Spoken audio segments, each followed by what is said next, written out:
அடுத்து இயற்கணித கூற்றுகளை அமைத்தல். ஸோ இப்போ இயற்கணித கூற்றை வந்து எப்படி அமைக்கலாம் அப்படிங்கிறத வந்து நாம் இங்கே பார்க்க போகிறோம். பாருங்கள், ஒரு கூடையில் n ஆப்பிள்கள் உள்ளதாக கொள்க. அதனுடன் 5 ஆப்பிள்களை சேர்க்க கூடையில் மொத்தம் எத்தனை ஆப்பிள்கள் உள்ளன? இப்போ ஒரு கூடை எடுத்துக்கிட்டால் கூடையில் வந்து n ஆப்பிள் வந்து ஆல்ரெடி இருக்குதுன்னு சொல்லியாச்சு. அதோட என்ன பண்ணுற, 5 ஆப்பிளை வந்து ஆட் பண்ணுற. அப்படி ஆட் பண்ணும்போது உங்களுக்கு என்ன கிடைக்கும்? n+5 கிடைக்கும். ஸோ இந்த மாதிரி வாக்கியத்தை தான் கொடுத்துருப்பாங்க. இந்த n+5ங்கிறத வந்து நீங்கள் போடணும். அதுதான் வந்து கூற்றிலிருந்து வாக்கியம் அமைத்தல். ஸோ இப்போ இதே போல் உங்களுக்கு என்னென்னா, ஒரு பேருந்தில் x எண்ணிக்கையில் மக்கள் பயணிக்கின்றனர். ஒரு பஸ்ஸில் x மக்கள் இருக்காங்க. 2 நபர் மேலும் அந்த பேருந்தில் ஏறினால் இன்னும் 2 பேர் வந்து அந்த பேருந்தில் ஜங்குன்னு ஏறி உட்காந்துக்கிறாங்க. சீட் இருக்குது, கண்டக்டர் சண்டை போட்டு எனக்கு சீட்டு நீ கொடுத்தே ஆகும்னு சொல்லிட்டு 2 பேர் ஏறி உட்காந்துக்கிட்டாங்க. ஸோ இப்போ எண்ணிக்கையில் மக்கள் மொத்த பேர் எத்தனை பேர் இருப்பாங்க? எக்ஸோட இன்னும் 2 பேர் சேர்த்துட்டாங்க. சரிங்களா? ஒரு வெண்ணெய் கட்டியின் நிறை டபுள் கிராம்.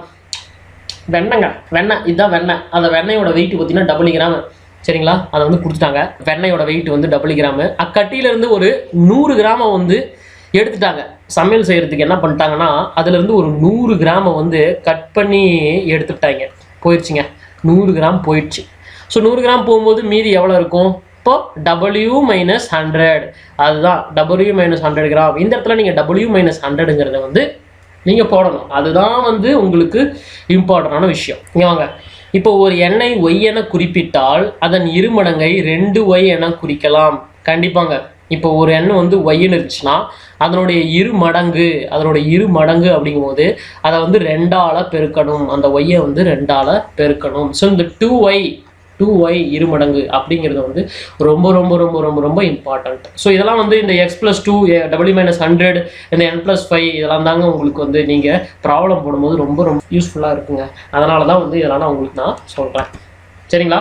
இப்போ வந்து ஒரு டேபிள் கொடுத்துருக்காங்க. இந்த டேபிளில் பார்த்தீங்கன்னா இயற்கணித கூற்று இருக்குது. அதை வந்து நீங்கள் என்ன பண்ணணும்னா வாய்மொழி கூற்றாக வந்து நீங்கள் சொல்லணும். பொதுவாக வந்து கணக்கில் வாய்மொழி கூற்று தான் இருக்கும். அதை வச்சு தான் நம்ம இயற்கணித கூற்றை வந்து கண்டுபிடிக்கணும். இப்போது m+14 அப்படின்னா என்னென்னா, உங்களுக்கு எம்ஐ விட 14 அதிகம். கண்டிப்பாக எம் என்ன வேணால் இருக்கலாம், 10 கூட இருக்கலாம், 20 கூட இருக்கலாம், 30 கூட இருக்கலாம். ஆனால் அதை விட 14 வந்து ப்ளஸில் இருக்குது, 14 அதிகம். அதுதான் இந்த கூற்று. முடிஞ்சா அடுத்தது x-6. எக்ஸில் இருந்து 6ஐ குறைக்க, அதாவது -6. எக்ஸ் வந்து எத்தனை வேணா இருக்கலாம், 10 இருக்கலாம், 5 இருக்கலாம், 30 இருக்கலாம், 40 இருக்கலாம். அதிலிருந்து நீ 6ஐ வந்து கழிச்சே ஆகணும். அதுதான் இந்த கூற்று.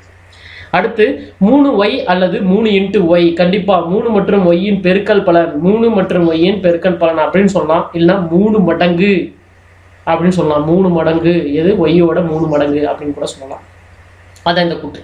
ஸோ இப்போ இந்த கூற்று என்ன சொல்லுதுன்னா, 5/z அல்லது 5/z எப்படின்னா சொல்லலாம். 5ஐ z-ஆல் வகுக்கணும். என்ன மேட்டர்னா 5ஐ z-ஆல் வகுக்கணும் அப்படின்னா 5/z இப்படி தான் நீங்கள் வந்து போடணும். இப்படி தான் இருக்கும் கூற்று. அடுத்து இந்த கூற்றில் பார்த்தீங்கன்னா 2p-5 இருக்கு. p-இன் இருமடங்கில் 5 குறைவு. ஸோ p-யோட இருமடங்கில் 5 குறைவு, 5 கம்மி பண்ணுங்க. அதுதான் இந்த கூற்று. இதுக்குண்டான இயற்கணித கூற்று, இந்த வாய்மொழி கூற்று இருக்கு. சரிங்களா? இப்போ இன்னும் சில எடுத்துக்காட்டுகள் ரொம்ப யூஸ்ஃபுல்லாக இருக்கும். இப்போ வாய்மொழி கூற்று இருக்கு பாருங்க. இதை வச்சு நீங்கள் இயற்கணித கூற்றை வந்து எழுதணும். எக்ஸுடன் 21 அதிகரிக்க. எக்ஸுடன் அப்போ எக்ஸோட 21 அதிகரிங்க. 21 அதிகரிக்கணும் அப்படின்னா என்ன பண்ணணும்னா 21 கூட்டணும். ஏவிலிருந்து 7ஐ நீக்க. ஸோ ஏவிலிருந்து 7ஐ நீக்குகள்னா கழித்தல், குறைத்தல் எல்லாம் ஒரே வார்த்தை தான். ஸோ 7லிருந்து 7ஐ வந்து நீங்கள் நீக்கிறீங்க, இல்லை குறைக்கிறீங்க, இல்லை கழிக்கிறீங்க. So a-7. p-இன் இருமடங்கு அப்படிங்கும்போது 2 × p, அதாவது 2p. அடுத்து 10ஐ m-ஆல் வகுக்க. ஸோ 10ஐ வந்து நீங்கள் m-ஆல் வகுக்கிறீங்க. அப்படி இல்லைன்னா 10/m. இதுதான் சரியான கூற்று. 7 மற்றும் ஒய்யின் பெருக்கல் பலனை 2ஆல் வகுக்க. ஸோ 7 மற்றும் ஒய்யின் பெருக்கல் பலனா 7 × y, அதாவது 7y எப்படின்னா எழுதிக்கலாம். அதை வந்து 2ஆல் வகுக்கணும். ஸோ 2ஆல் டிவைட் பண்ணணும். இல்லைனா 7/2 எப்படின்னா எழுதிக்கலாம். சரிங்களா? ஸோ வாய்மொழி கூற்றிலிருந்து இயற்கணித கூற்று கண்டுபிடிச்சாச்சு. இது ரொம்ப ரொம்ப ரொம்ப ரொம்ப முக்கியங்க. ப்ராப்ளத்தில் இந்த மாதிரி ஷார்ட் கீவேர்டு கொடுத்துட்டு உங்களுக்கு வந்து இந்த மாதிரி நீங்கள் பண்ணிங்கன்னா தான் உங்களால் ஆன்சர் கண்டுபிடிக்க முடியும். ஸோ அதுக்கு வந்து உங்களுக்கு இப்படி தான் வார்த்தைகளை கொடுப்பாங்க, வார்த்தைகளை அள்ளி கொடுப்பாங்க. அதை நீங்கள் மொல்லமாக பார்த்தீங்கன்னா நீங்களும் விடைகளை கிள்ளி கொடுக்கலாம், உங்களுக்கும் மார்க் நிறையா வரும். நாளைக்கு நீங்கள் விஓ ஆஃபீஸ்லேயோ இல்லை ஒரு கலெக்டராகவோ இல்லை எங்கேயோ ஒரு கவர்மெண்ட் ஆஃபீஸில் ஜாலியாக ஜம்முன்னு வந்துட்டு சமோசா சாப்பிடும்போது இந்த வீடியோவை நம்ம பார்த்தேன் அப்படின்னு சொல்லிட்டு ஃபன்னாக ஒரு ஸ்மைலை போடலாம். எப்படிங்களா? ஸ்மைலை போடாதீங்க, இப்போ ஒரு லைக்கோ சப்ஸ்கிரைபோ போட்டு விடுங்க, அப்புறமா ஸ்மைல் போட்டு யூஸ் ஆகும். அடுத்து புக்கில் கொடுத்துருக்கிறது தான் சிம்பிள் தான். நானே முதலே சொல்லிடுறேன், எல்லாமே சிம்பிள் தாங்க, உங்களுக்கு எல்லாமே சிம்பிள் தான் கண்டிப்பாக. இதே போல் தான் இப்போ எப்படி 6வதுல எப்படி நீங்கள் சிம்பிள்னு பார்க்குறீங்களோ அதே போல் 10வது வரைக்கும் போகிற வரைக்குமே உங்களை சிம்பிள்னே நான் பார்க்க வச்சுருவேன். ஸோ கண்டிப்பாக எல்லாமே முடிச்சதுக்கப்புறமா நீங்கள் எப்படி ஆப்டிடியூட் வந்தாலும் சரி, என்ன மாதிரி ரீசனிங் கொஸ்டின் வந்தாலும் நீங்கள் அழகாக எளிய முறையில் விடையளிக்க ரொம்ப ரொம்ப ரொம்ப ரொம்ப ரொம்ப இந்த கான்செப்ட்ஸ்லாம் உங்களுக்கு யூஸ் ஆகும் அப்படிங்கிறத நான் அடித்து கூறுகிறேன். ஓகே, ஒரு தட்டில் சில முட்டைகள் உள்ளன. தட்டிலிருந்து 6 முட்டைகளை எடுத்து விட்டால் மீதம் 10 முட்டைகள் உள்ளன எனில் மொத்தம் எத்தனை முட்டைகள் தட்டில் இருக்கும்? புரட்டாசி முடிஞ்சிருச்சுங்க, முட்டை எங்கள் வீட்டில் எடுத்துட்டாங்க, கறி நேற்று தான். ஓகே, இப்போ ஒரு தட்டில் சில முட்டைகள் இருக்குது அப்படின்ட்டாங்க. சில முட்டைகள் இருக்குன்னா இதுதான் தட்டு. ஓகே, இங்கே தான் தட்டு இருக்குது. ஆனால் எத்தனை முட்டை இருக்குது, எத்தனை முட்டை எக்கு இருக்குது இல்லை முட்டை இருக்குதுன்னு நமக்கு தெரியாது. தட்டிலிருந்து 6 முட்டையை எடுத்துட்டாங்க. இங்கே தெரியாத எண்ணிக்கையில் தான் சொல்லிட்டாங்க. அடுத்தது 6 முட்டை இதுலேருந்து எடுத்துட்டாங்கன்னா -6. ஸோ 6 முட்டையை வந்து வெளியே எடுத்துட்டாங்க. எண்ணி பாருங்க தெரியும், 1 2 3 4 5 6 முட்டையை வெளியே எடுத்துட்டாங்கப்பா. எனில் மீதம் 10 முட்டைகள் உள்ளது எனில் மொத்தம் எத்தனை முட்டைகள் தட்டில் இருக்கும்? ஸோ மீதம் வந்து 10 முட்டைகள் இருக்குன்னு சொல்லிட்டாங்க. ஒரு தட்டில் எத்தனை முட்டை இருக்குன்னு தெரியாது, அதுலேருந்து 6 முட்டை எடுத்ததுக்கு அப்புறமும் உங்களுக்கு வந்து 1 2 3 4 5 6 7 8 9 10 முட்டை இருக்குது அப்படின்னா தட்டில் எத்தனை முட்டை இருந்திருக்கும் அப்படிங்கிறது தான் கேள்வி. ஸோ தெரியாததை வந்து நீங்கள் என்ன பண்ணணும்னா தெரியாத எக்ஸோ இல்லை எண்ணோ வச்சு எடுத்துக்கணும். ஸோ தெரியாத வந்து எக்ஸ்ன்னு எடுத்துட்டீங்க, தட்டில் 6 முட்டை எடுத்துக்கிட்டீங்க, எடுத்ததுக்கு அப்புறமும் உங்களுக்கு வந்து 10 முட்டை இருக்குது அப்படின்னா தட்டில் வந்து எத்தனை முட்டை இருந்திருக்கும்? அப்போ எக்ஸு ஈக்குவல் டு 10, இந்த -6 வந்து இந்தாண்ட போயிடும், +6 ஆயிரும். ஸோ இப்போ எக்ஸ் ஈக்குவல் டு 16 ஆயிரும். ஸோ 16 முட்டை இருந்திருக்கும். ஸோ 16லேருந்து நீங்கள் வந்து 6 எடுத்துக்கிட்டீங்க, மீதம் உங்களுக்கு 10 முட்டை இருந்திருக்கும். முட்டைன்னு எனக்கு இன்னைக்கு முட்டை ஞாபகம் வந்துருச்சு. இன்னைக்கு ஈவினிங் நம்ம முட்டையில் கலக்கி போட்டு சாப்பிட்றோம். எல்லாத்துக்குமே half boil, omelette, full boil அப்படிலாம் தெரியும். இந்த கலக்கி ஃபேன் யாராவது இருக்கீங்களா? கண்டிப்பாக நான் கலக்கி வந்து ரொம்ப ரொம்ப பிடிக்குங்க. கடையில் போய் ஒரு நாள் கலக்கி வாங்கி சாப்பிட்டு பாருங்கள், அப்படி சொல்லுவீங்க, அந்த அளவுக்கு டேஸ்ட்டாக இருக்கும். அடுத்து, அதியன் மற்றும் முகிலன் இருவரும் உடன் பிறந்தவர்கள். ஓகே, அதியவனின் வயது P. முகிலன் அதியனை விட 6 வயது மூத்தவன் என்பதை இயற்கணித கூற்றாக எழுதுக. அதியனின் வயது 20 எனில் முகிலனின் வயது என்ன? ஃபஸ்ட்டு அதியன் கொடுத்துருக்கிறத எழுதும், அப்புறமா பேசுவோம். முகிலன் 2 பேருமே தம் உடன் பிறந்தவர்கள், அதாவது அண்ணன் தம்பிங்க, சகோதரர்கள். ப்ரோ இங்கிலீஷில் சொல்லலாம், bro. Athiyan bro, Mugilan bro மாதிரி அவங்க 2 பேரும் உடன் பிறந்த ப்ரோ. அதியனின் வயது P. ஸோ அதியனனுடைய வயது P. ஓகே, முகிலன் அதியனை விட 6 வயது மூத்தவன். ஸோ முகிலன் வந்து அதியனை விட 6 வயது மூத்தவன். ஸோ எத்தனை இருந்தாலும் அதோட 6 கூட்டு. ஸோ அகிலனுக்கு ஆல்ரெடி நம்ம Pன்னு சொல்லிட்டோம். ஸோ P+6 தான் வந்து முகிலனோட ஏஜ். இதில் வந்து என்ன தெரியுது? முகிலன் தாயா பெரியவன், அதியன் வந்து குட்டி, அதாவது சின்னவன் அப்படின்னு சொல்லி சொல்கிறாங்க. இப்போது அதியனின் வயது 20 எனில், இப்போ அதியனுடைய வயசு வந்து 20ன்னு எனில், அப்போ முகிலனுடைய வயசு என்னன்னு கேட்குறாங்க. ஸோ இப்போது அதியன் வந்து ஆல்ரெடி Pன்னு சொல்லியிருக்கோம், அந்த இடத்துல Pக்கு வந்து 20ன்னு கொடுத்துட்டாங்க. ஸோ இப்போ இடத்துல முகிலன் வந்து கண்டுபிடிக்கும் போது Pக்கு பதிலாக நீங்கள் 20 போட்டிங்கன்னா 20 + 6 = 26. இதுதான் விடை, இதுதான் ஆன்சர். ரொம்ப ரொம்ப சிம்பிள், 26 தான் ஆன்சர். போக போக தான் டஃப்பான ப்ராப்ளம் வரும். குட்டி ப்ராப்ளத்தை சால்வ் பண்ணிட்டா நான் பெரிய அதாகுதா அப்படின்னு நினச்சி நீங்கள் நான் நினைக்கலாம். கண்டிப்பாக அப்படிலாம் நான் நினைக்கவே இல்லை. எளிய முறையாக போகலாம், பெரிய ப்ராப்ளத்துக்கு வரலாம், எல்லாத்தையுமே சக்ஸஸ் பண்ணலாம். கணக்குன்னு எந்த பரீட்சையில் கேட்டாலும் சும்மா அடிச்சு தம்சமாக்கி கணக்கில் 25 வாங்கலாம், வாங்க போகலாம். அடுத்த கணக்கு, ஒரு கம்பியின் நீளம் 12 சென்டிமீட்டர். அதை பயன்படுத்தி பின்வரும் வடிவங்களை உருவாக்கினால் அவற்றின் பக்கங்களின் நீளத்தை காண்க.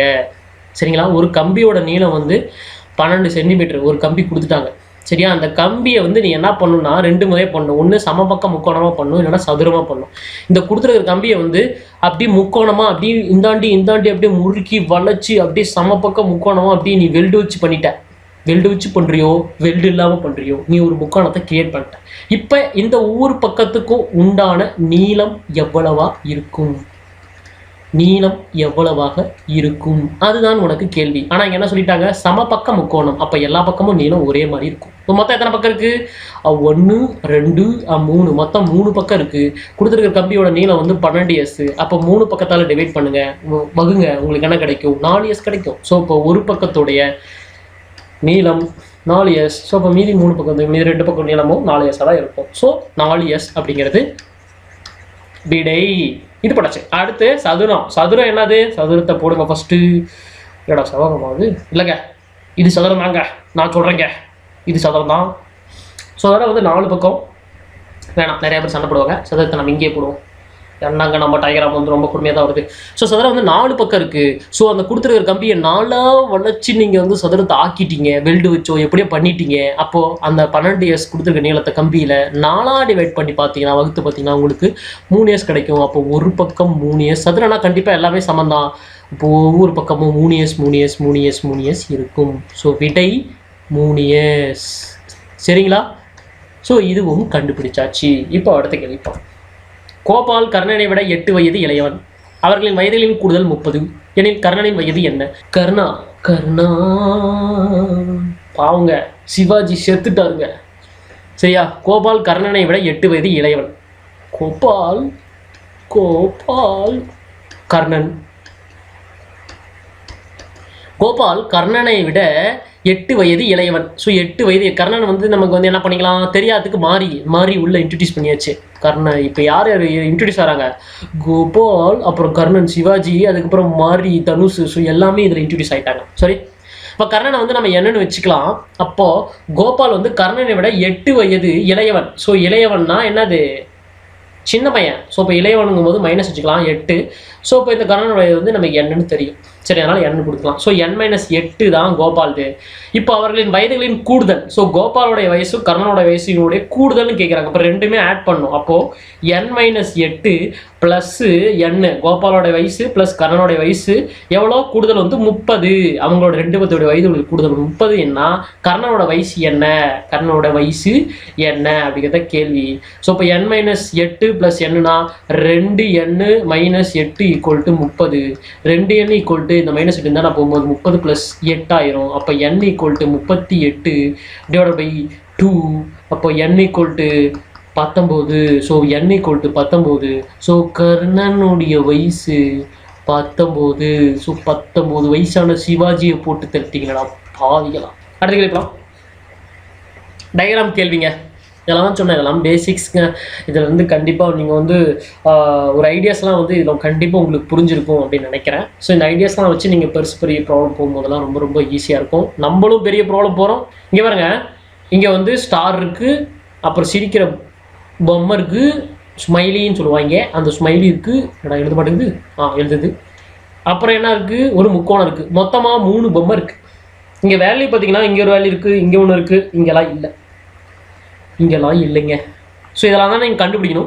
ஸோ இப்போ எப்படி ஒரு பொம்மைக்கு என்ன வேல்யூ என்னவா இருக்கும், ஸ்டாருக்கு என்னவா இருக்கும், ஸ்மைலிக்கு என்னவா இருக்கும், முக்கோணத்துக்கு என்னவா இருக்கும் கண்டுபிடிச்சா நம்ம இதெல்லாத்தையும் ஆட் பண்ணி ஈஸியாக தம்சம் பண்ணிக்கலாம். இப்போ இதில் பாருங்கள், இதில் வந்து 30 கொடுத்துருக்காங்க, இங்கே 36 கொடுத்துருக்காங்க. ஆனால் இங்கே வேற பொம்மை இருக்குது. ஸோ இதில் வந்து கண்டுபிடிக்க கஷ்டம். எங்கேயாவது ஒரே மாதிரி இருக்கா பாருங்கள், கண்டிப்பாக இங்கே பாருங்க 32 கொடுத்துருக்காங்க. இது எல்லாமே ஒரே பொம்மை, எல்லாமே ஸ்டார் பொம்மை. ஸோ இப்போ 32ங்கும் போது 32 மொத்தம் எத்தனை 4ஆல் வகுத்தீங்கன்னா அப்போது 8 கிடைக்கும். ஸோ ஸ்டாரோட வேல்யூ வந்து உங்களுக்கு 8 கண்டுபிடிச்சாச்சு. அப்போ இந்தாண்டா ஸ்டாரோட வேல்யூ 8 தான் இருக்கும். ஸோ 8 + 8 உங்களுக்கு 16 வந்துடும். ஸோ இங்கே வந்து டோட்டல் 30. 30லேருந்து 16 போச்சுன்னா மீதி எத்தனை இருக்கும், 14 இருக்கும். இந்த 14 தான் இந்த 2 பொம்மைக்கும். ஸோ இந்த 14 வந்து 2ஆக பிரிக்கணும்னா /2 அது 7. அப்போ ஒரு பொம்மையோட விலை உங்களுக்கு என்ன கிடைக்குன்னா 7, இன்னொரு பொம்மையோட விலை வந்து உங்களுக்கு 7. ஸோ ஸ்டாரோட விலை 8, பொம்மையோட விலை 7 கண்டுபிடிச்சாச்சு. இப்போ இங்கே வரலாம், இதில் முக்கோணத்தோட அழகாக கண்டுபிடிக்கலாம். இப்போ ஸ்டாரோட விலை 8, நமக்கு 8 தெரிஞ்சிருச்சு. 8 இங்கேயும் 8 வரும். ஸோ இது ரெண்டையும் ஆட் பண்ணும்போது இங்கே வந்து 16 வந்துருச்சு. இங்கே வந்து 36 சொல்லியிருக்காங்க. ஸோ 36லேருந்து 16 போச்சுன்னா மீதி 20 இருக்குது.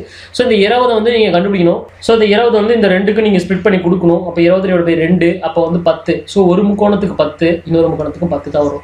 ஸோ முக்கோண வேலையை 10 கண்டுபிடிச்சாச்சுங்க. நம்ம ஸ்டார் போடுமா, போட்டாச்சு. பற்றி ஸ்டார் வேறு லெவல் ராணி 8 ஸ்டாரு. அப்புறம் அந்த ஸ்மைலி பொம்மை வந்து 7, அதுக்கப்புறம் முக்கோணம் வந்து உங்களுக்கு 10ங்க. இந்த வேல்யூ வச்சு நீங்கள் இதெல்லாம் கண்டுபிடிச்சி கமெண்ட்டில் போடுங்க. ஓகேங்க. இதில் ஃபைனலாக நீங்கள் இன்னும் தெரிஞ்சுக்க வேண்டியது என்னென்னா, நம்ம 6வதுல 2வது பாடம், முதல் பக்கத்தில் இருக்கிற 2வது பாடத்தை முடிச்சாச்சு, கம்ப்ளீட் பண்ணியாச்சு. அதாவது இயற்கணிதம், அல்ஜிப்ரா கம்ப்ளீட் பண்ணியாச்சு. பேசிக் கான்செப்ட்ஸ் ஓர் அறிமுகம்னு சொல்லிட்டு அந்த பாடத்தோட தலைப்பிலே கொடுத்துருக்காங்க. அந்த ஓர் அறிமுகத்தை நம்ம அறிமுகம் பண்ணி உங்களுக்கு விட்டாச்சு, நீங்களும் பார்த்துட்டீங்க. ஸோ இதில் இன்னும் என்ன நீங்கள் இம்பார்ட்டண்டாக தெரிஞ்சுக்க வேண்டியதுன்னா, மாறி என்பது வெவ்வேறு எண் மதிப்புகளை ஏற்கும் அளவீடு. எந்த மதிப்பானா கொடுக்கலாம், அதை வந்து ஏற்றுக்கும். Example ABCD XY extra Z என்ற சிறிய ஆங்கில எழுத்துக்களால் குறிக்கலாம், தெரிஞ்சது தான். நடைமுறை சூழ்நிலையில் உள்ள தொடர்புகளை வெளிப்படுத்த மாறிகளை பயன்படுத்துகிறோம். கண்டிப்பாக எண்ணியல் மற்றும் வடிவியல் உள்ள பல்வேறு விதிகளை பொதுமைப்படுத்தி வெளிப்படுத்த மாறிகளை பயன்படுத்திக்கிறோம். இதெல்லாம் வந்து நினைவில் வச்சுக்கோங்க. அவ்வளோதாங்க. 6வது ஃபஸ்ட்டு டேர்மில் 2வது பாடம் முடிச்சாச்சு. குயிக்காக இப்போ அடுத்த பாடம் 3வது பாடம் அதையும் நான் குயிக்காக வந்து போடுறேன். வீடியோ பார்த்தது மட்டும் இல்லாமல் லைக் அண்ட் சப்ஸ்கிரைப் பண்ணுங்கள். பிடிச்சிருந்துச்சின்னா கமெண்ட்டில் வந்து கமெண்ட் பண்ணுங்கள். அதுக்கப்புறம் கண்டினியூஸாக நம்மளுடைய டார்கெட் வந்து 10th வரைக்கும் இருக்கிறது எல்லாமே போடுறோம். அப்ஜெக்டிவ் டைப்புக்கு 1 மார்க் அளவுக்கு எப்படி நீங்கள் சால்வ் பண்ண முடியுமோ அதை மட்டும்தான் ஒவ்வொரு பாடத்துலேருந்து நான் எடுத்து கொடுக்குறேன். 5 மார்க்கோ 2 மார்க்கோ பெரிய லென்த்தில் இருக்கிற சம்மளம் எடுத்து கொடுக்க போகிறது இல்லை. ஏன்னா கண்டிப்பாக எக்ஸாம்ஸ் கேட்க மாட்டோம் அப்ஜெக்டிவ் காம்படிட்டிவ் எக்ஸாம்ஸ்க்கு. ஸோ காம்படிட்டிவ் எக்ஸாம்ஸ்க்கு இதெல்லாம் பேசிக்ஸ் யூஸ் பண்ணி கண்டிப்பாக நீங்கள் ப்ராப்ளம் சால்வ் பண்ணுற மாதிரி உங்களுக்கு கொஸ்டின்ஸ் ரைஸ் ஆகும். அப்படிங்கிறதுனால 6வது to 10வது தாங்க எல்லாத்துக்குமே பேசிக் கான்செப்ட். ஸோ அதை வந்து புரிஞ்சுக்கோங்க. அதை பார்த்து நீங்கள் கம்ப்ளீட்டாக புரிஞ்சுக்கிட்டீங்கன்னா அதுக்கப்புறம் நீங்கள் வந்து அகர்வால் புக்கோ எந்த புக்கோ நீங்கள் எடுத்து வைக்கும் போது உங்களுக்கு ஆப்டிடியூட் வந்து ரொம்ப ஈஸியாயிரும். ஸோ எல்லாருமே வந்து பார்க்கலாம். இந்த கொஸ்டின்ஸ்லாம் வந்து கண்டிப்பாக வந்து நாங்கள் போகிற வீடியோவை வந்து எல்லாருமே வந்து பாருங்கள். பார்க்குறது மட்டும் இல்லாமல் லைக் அண்ட் சப்ஸ்கிரைப் பண்ணுங்கள். இன்னொரு வீடியோவில் உங்களை நான் சந்திக்கிறேன். பாய்.